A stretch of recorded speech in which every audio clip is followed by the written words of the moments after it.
Followed, I think, almost everything that I was going to do.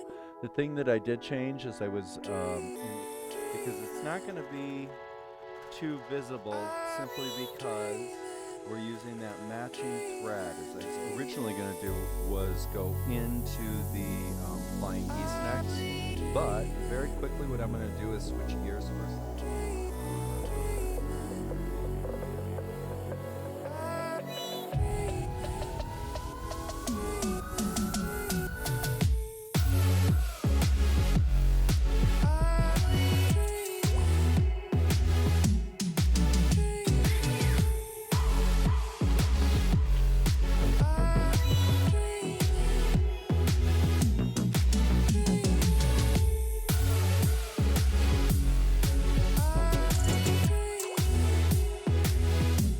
So I blocked my stitches.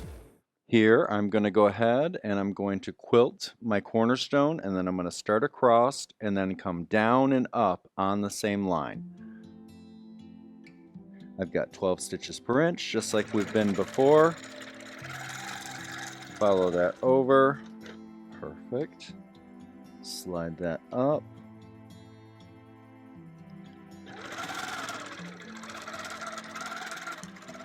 Stay right in that seam. Now I'm going to travel the outer edge, and then what I'm going to do is I'm going to come down and up right on that same line, and that's why I like to use a little bit of adhesive on the back of the ruler. That way when I come down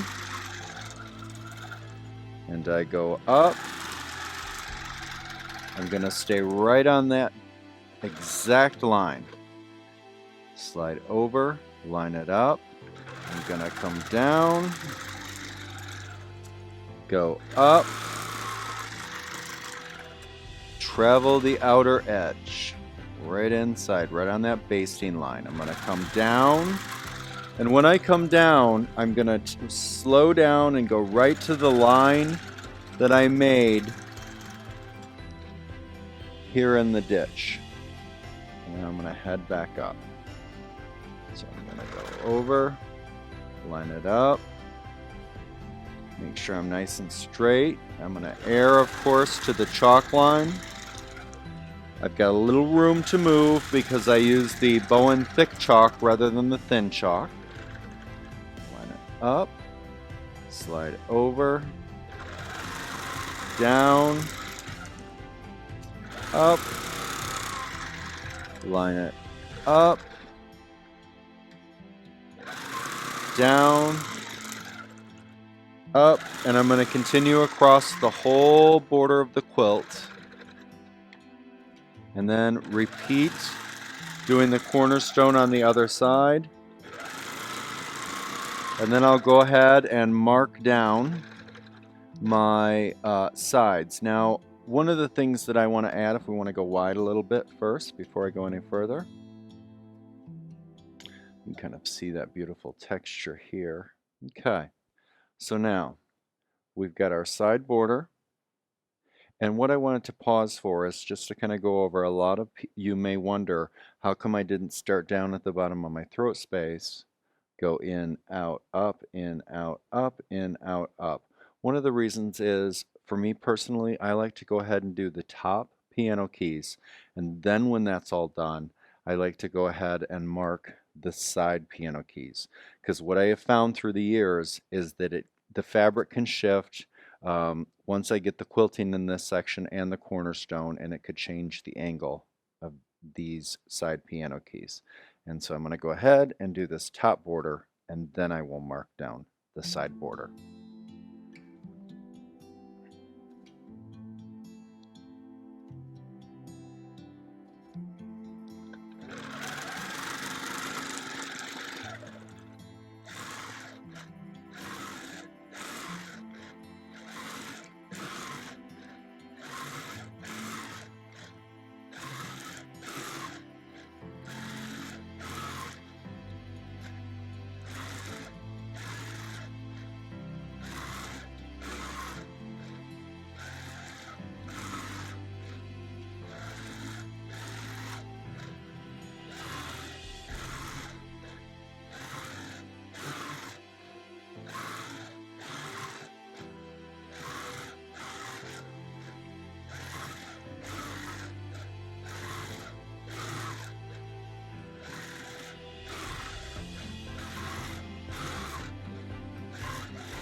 So now as we look at this cornerstone, one thing I want to show you is I want to go in from the edge from my basting line, and I want to make a 1/4 inch in registration line because we want to kind of take into account the binding. It's always important when you're doing any type of a cornerstone, especially on an outer border. You don't have to worry about it so much on an inner border, but definitely on an outer border. So now I have marked a 1/4 inch in. So I know that as long as she uses the traditional 1/4 inch border, I know that she's going to hit approximately right there. So now I make the decision, how big is my inner square going to be? Because instead of just having a complete square, I want to take it and give it some negative space. And I'm going to go in and make a square a 1/2 inch in from this space. So now I can go ahead, flip my ruler around, line that up right on my sew line, 1/2 inch, line that up right on my sew line, 1/2 inch, and when I come to this side, where I'm measuring my 1/2 inch from is not from the edge of the quilt. I want to go to my binding line because I need that to look balanced, and it will not look balanced if we go to the edge of the quilt because that's where the binding is going to be. And then I'll come down from the top, same thing. I'm going to measure a 1/2 inch from that 1/4 inch in. Now I'm simply going to bring the machine over. I'm going to go ahead and I'm going to quilt out that square, and then I have my space to do whatever design we're going to decide to do for the inside of that cornerstone. Okay, so I've locked my stitches. I'm going to bring my ruler over, line that up, come around, and I'm going to actually pop that a little bit just because it's an inner echo. I like to embolden it. Slide that up the side, line that up, and make sure that I'm right where I need to start, which is why I love that laser light. I wish all of the brands had a laser light going right down where the needle's going to strike. It makes it so much easier to line everything up. Turn that, line it up.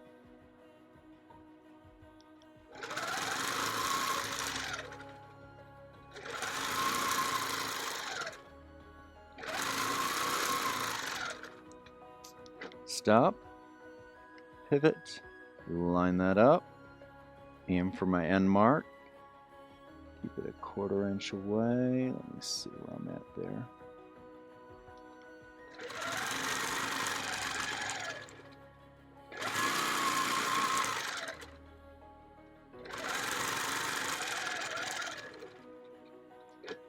Three, reach around, squeeze my reach there. Lock my stitches. Okay. Loosen my slack. Give myself my single stitch.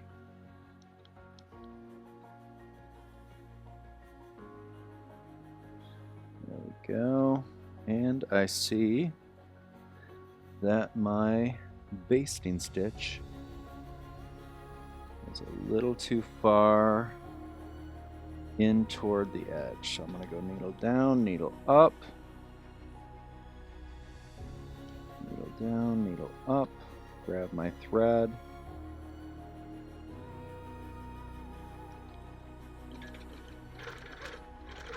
And again, when you baste your edge of your quilt, you're just pulling it to the side just like that. And normally I would be using my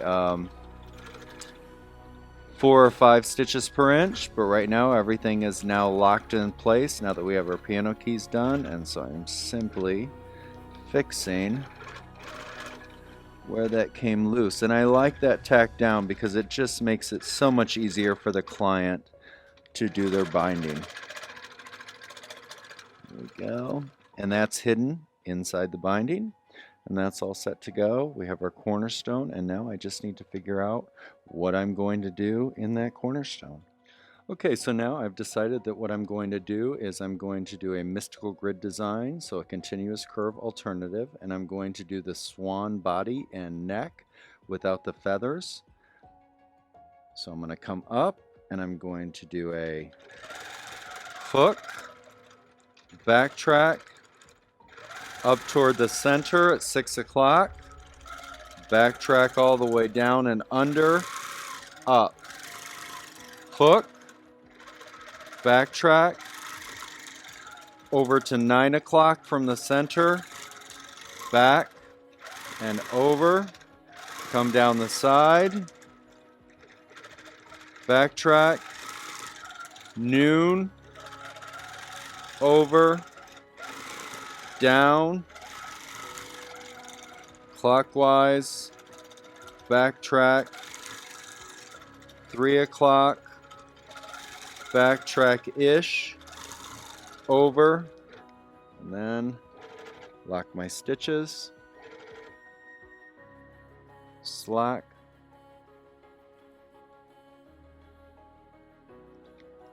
stitch, pull away, grab my bobbin thread, pull that knot right up into the sandwich and pop it.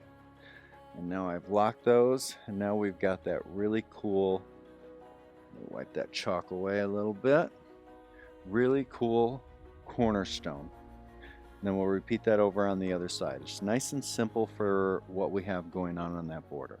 So now we have done the top and the cornerstones on both corners, and now I'm simply coming down the side, lining that up, and I'm going within my throat space and marking my piano keys as I come down. Remember, I'm lining this up right here on the seam, so we've got some nice straight lines.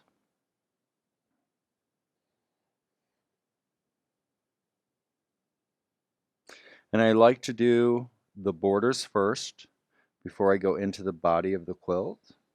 Obviously, just per throat space, not the whole quilt, because it keeps the quilt a little more square if you do the borders first. Now, and what I mean by that, if we can zoom out a little bit, is this section right here. What a lot of people might be tempted to do is the edge was basted, the ditching's done, the piano keys on the top, the cornerstones are done. Before I would do this, some people might go ahead and do this section, but that's going to throw these borders off.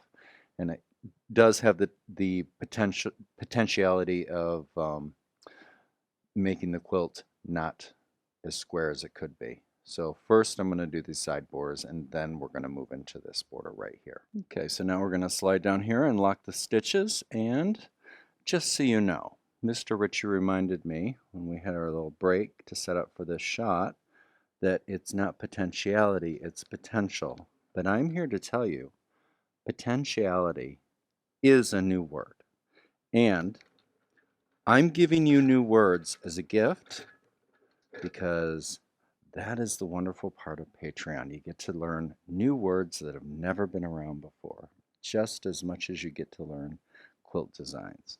So now I'm going to line this up, potentiality. And we're going to go out, Westonality. There you go. And come back. Slide down. Oh my gosh, I've become Archie Bunker. And then over.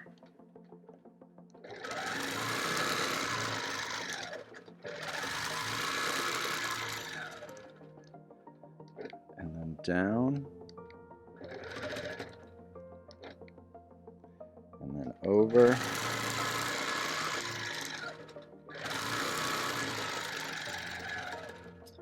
And then down. And then over.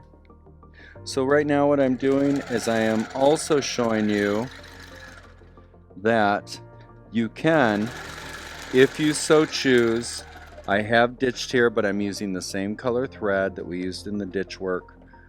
You could come down this way if you're more comfortable with that, and you want to stay right in that ditch, or, and I'll go ahead and do that now, you can come from the outer seam. So whichever you feel more comfortable with. I tend to like to come from the outer seam, but both are going to work just fine. Okay, so I've got my stitches locked right over here. What I'm going to do is follow this ditch up here all the way to the top. I'm going to come down, and then I'm going to work my way over and ditch between the brown sash and the blue sky with the single feathers in it. And once I get that done, what I'm going to do is I'm going to come back, and then I'm going to come back and I'm going to slide up between each of the feathers. I'm going to go ahead and put a chalk mark right there, and I'm going to divide that space, and that way I'm going to still leave it open to see those really cool feathers, but it's going to stabilize it so that you don't get distortion in this particular section. Next thing I'm going to do is I'm going to come down, and I'm going to go ahead and I'm going to ditch between the brown and this lower section. And once I finish that, I'm going to come down here and I'm going to ditch between the green border and the bird section here. And then, just like we had discussed at the very beginning of the quilt, when it's hanging, what I've decided to do is I'm going to come up here, I'm going to locate the center, and then I'm going to go ahead and I am going to mark and do 1.5 inch 45-degree chevrons to the middle this way, and then I'm going to do it from the other corner in 45-degree chevrons there. So now you kind of know where we're heading. I'm going to go ahead. My stitches are locked.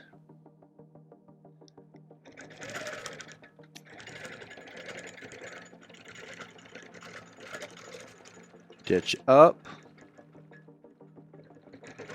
Slide my ruler. Come up to the top. I'm going to go ahead. Come back down. And now I'm going to follow that over to the side.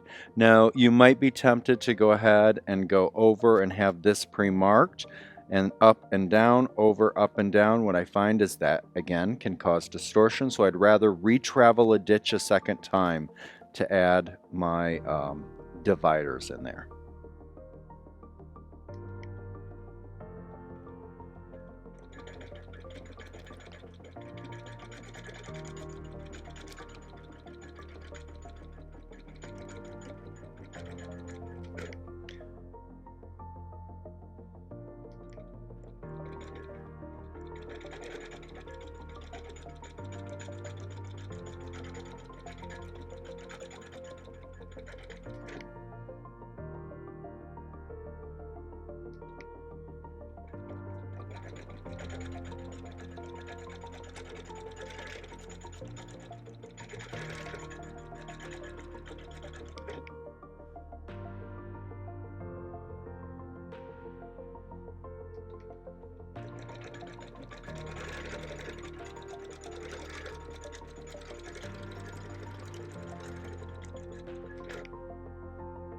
I'm staying right on the edge between that brown, because this brown is not actually a sewn sash, it's actually printed here. So this is not piece to this, piece to this. This is all actually one piece of fabric right here. But I want to give it the visual effect of piecing, of course.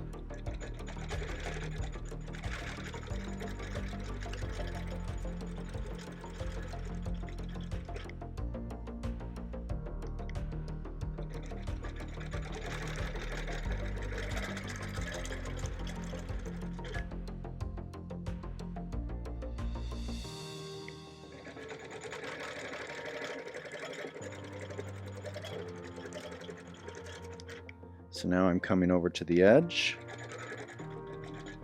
So now I'm at the next border. I'm going to line that up. Let me switch my ruler around so you can see a little better. I'm going to line that up. I'm going to go up. And then I'm going to come down.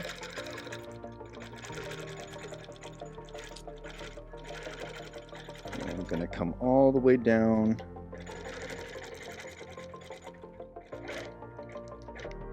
Okay, I'm going to lock my stitches. Again, I just take multiple stitches within the space of about 2 or 3 stitches, and that's going to keep it locked. pull my slack, move away, and then I'm going to go ahead and I'm going to come up and do the divider between the feathers.